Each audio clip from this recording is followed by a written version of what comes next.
piling mo ako'y mananahan, pagkat ikaw lamang ang aking kalakasan. Sa piling mo tagumpay ko'y naranasan.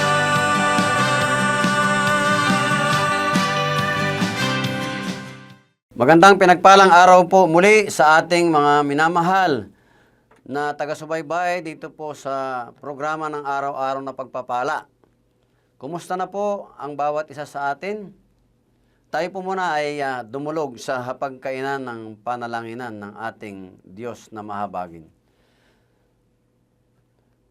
Sa pangalan ng Ama, ng Anak, at ng Banal na Espiritu Santo, maraming salamat po, Panginoon Diyos, sa iyong kabutihan sa bawat isa, maging sa aming pong mga minamahal na taga-subaybay dito po sa programang araw-araw na pagpapala. Dalangin ko po patuloy datna ng bawat isa ng masaganang pagpapala na nagmumula sa iyo, Panginoon, kagalakan, kapayapaan. Dalangin ko patuloy na danasin ng bawat isa. Maging, O Diyos, Banal na Espiritu Santo, sa aming kalagitnaan, mangusap po kayo. Pagkalooban nyo ng ibayong kapangyarihan, ang salita nyo po na siyang magiging pagkain ng aming mga espiritual upang patuloy na maging kalakasan patungo sa buhay na matagumpay ng bawat isang nakikinig. Sa aming pagpapatuloy, kayo po lamang siyang maluwalhati, may taas. Dakilang Diyos, sa pangalan ni Jesus. Amen. Amen. Nais ko pong ibahagi sa inyo patungkol po sa aklat ng Matthew sa King James Version, Matthew chapter 28, verse 18 to 30. Marami po nakakaalam nito. At pinamagatan ko po itong Seek and Save the Lost.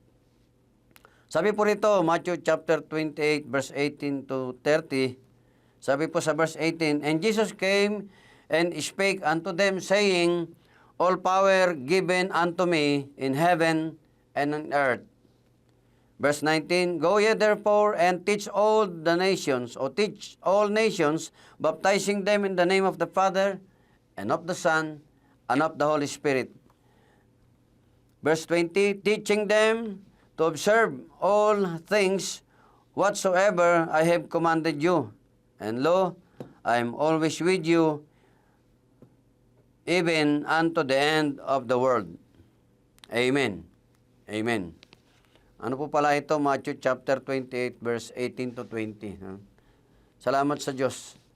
Mga kapatid, lalo na po sa ating mga kapwa mananampalataya, mahalaga po na ipinagbilin ng ating Diyos na tayo po ay humayo. Alam na po naman natin ito pag sinabing paghahayo. No? Tayo po ay maghahayag ng salita. Hindi po ito madaling gawin.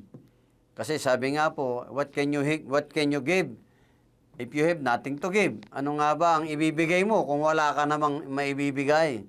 Ibig sabihin po, dapat tayo po ay madalas, araw-araw, sa umaga, sa gabi, tayo po ay nagbubulay-bulay ng salita ng Diyos. Katulad po na binanggit niya sa Book of Joshua, chapter 1, verses 8 and 9. Sabi niya, dili-dilihin mo ang aklat na ito, araw at gabi, upang masunod mo ang lahat na nakasulat dito. Sa gayon, ikaw ay mananagumpay sa iyong buhay.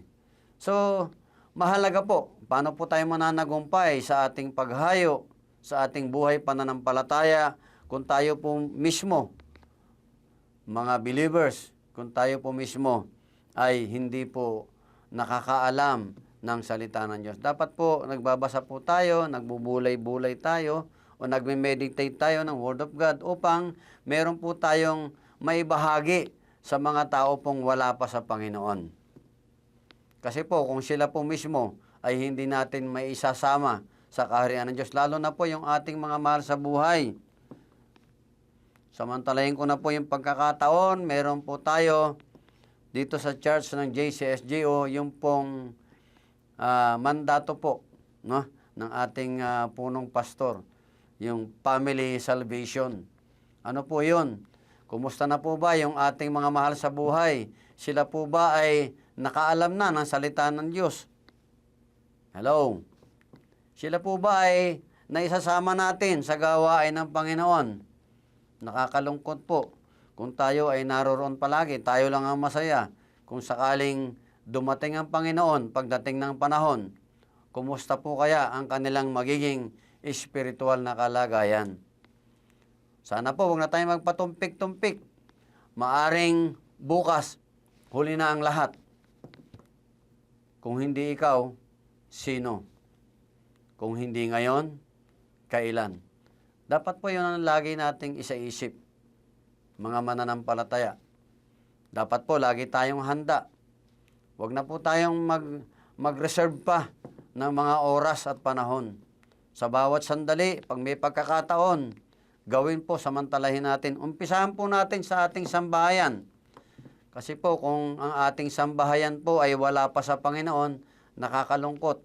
Huwag muna tayong lumabas ng ating bakuran. Hindi naman po masama na tayo ay sa kapitbahay magpunta, no? Pero mas maganda po, gawin po muna natin sa ating direktang sambahayan. Ating mga anak, mga manugang, apo, ayan. Yan po natin. Sila muna at pagkatapos yung ating mga kaibigan, kapitbahay, support, and so on. Lahat po. So, mahalaga po sa ating paghahayo, lalo na po sa panahon ngayon, yung mga nangyayari sa ating kapaligiran, masyado po talaga naman, higit sa lahat, ang mga kabataan ay masyadong nararahuyo sa mga gadget po, no? Na mga cellphone. Hindi ho yun masama. Ang problema ho, yung time management o yung paggamit po nila.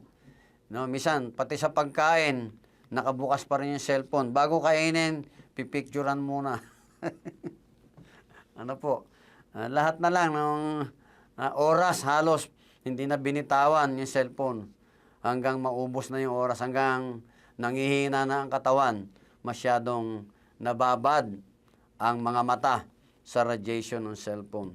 Wala pong masama kung ito'y nagagamit ng tama. Mga magulang, hello po, mga elder, nakakaalam. Gabayan po natin ang ating mga bata sa bahay sa paggamit ng cellphone.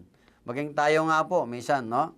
Pag natutuwa doon sa pagbabasa sa cellphone ng ating tinutunghayan, Facebook man o kung ano yun, nakakalimutan na natin yung para sa Panginoon. Tandaan po natin, before we pray, seek first always the kingdom of God and His righteousness, and all those things shall be added unto you. Hanapin po muna natin palagi ang paghahari ng Diyos sa ating pamilya, sa lahat ng resources sa ating buhay. Nang sa gayon, ano man ang kailangan natin, ano man ang kailangan mo kapatid, ang sabi sa Bible, Matthew 6:33, ipagkakaloob ng Diyos, idadagdag na lamang po sa atin. Kaya salamat po, tayo po ay manalangin. Muli, O Diyos, sa pangalan ng Ama, ng Anak at ng Banal na Espiritu Santo, salamat po sa iyong kabutihan, sa kapahayagan ng iyong salita, na kami po ay patuloy na loobin po ninyo, udyukan ng iyong Banal na Espiritu Santo, na hindi lamang humayo, kundi magkaroon po kami ng marubdob na pagkahabag sa aming mga mahal sa buhay, una higit sa lahat, upang nasa gayon, Panginoon, maihanda din po namin ang kanilang mga puso sa espiritual na gawain. At hindi po namin ito kayang gawin, Panginoon, kung wala ang iyong pagkasi o pagsama sa amin. Salamat po, mga minamahal po naming mga taga-subaybay. Tayo po ay patuloy na magkaroon ng uhaw, magkaroon ng gutom sa pagkasaliksik ng salita ng Diyos upang sa pagbabalik ng Panginoon, masumpungan po tayo ng katapatan ng ating paglilingkod sa Diyos. Of course, hindi lamang po tayo magbabasa. Higit sa lahat, isapamuhay po natin ang ating nabasa ng salita ng Diyos upang magkaroon ng katatagan ang ating buhay at magiging mananagumpay po tayo. Ano man ang mga pagsubok na dumating sa ating buhay, darating at darating po talaga yan. Hindi po yan mawawala. Ngunit tayo po'y lagi nakahanda. Tayo po'y magiging matibay sapagkat tayo po, ang ating pananampalataya ay nakatayo sa ibabaw ng bato. Walang dilit iba kung hindi ang ating Panginoong Jesucristo. Salamat po, Panginoon Diyos. Ito po ang aming sama-samang dalangin na may kagalakan at kapayapaan. Sa pangalan mo, makapangyarihang Diyos, Ama, Anak, at Espiritu Santo. This all we pray in Jesus Christ, sweetest and mightiest name. Amen. Amen. Maraming salamat po. Hanggang sa muli. Bye-bye.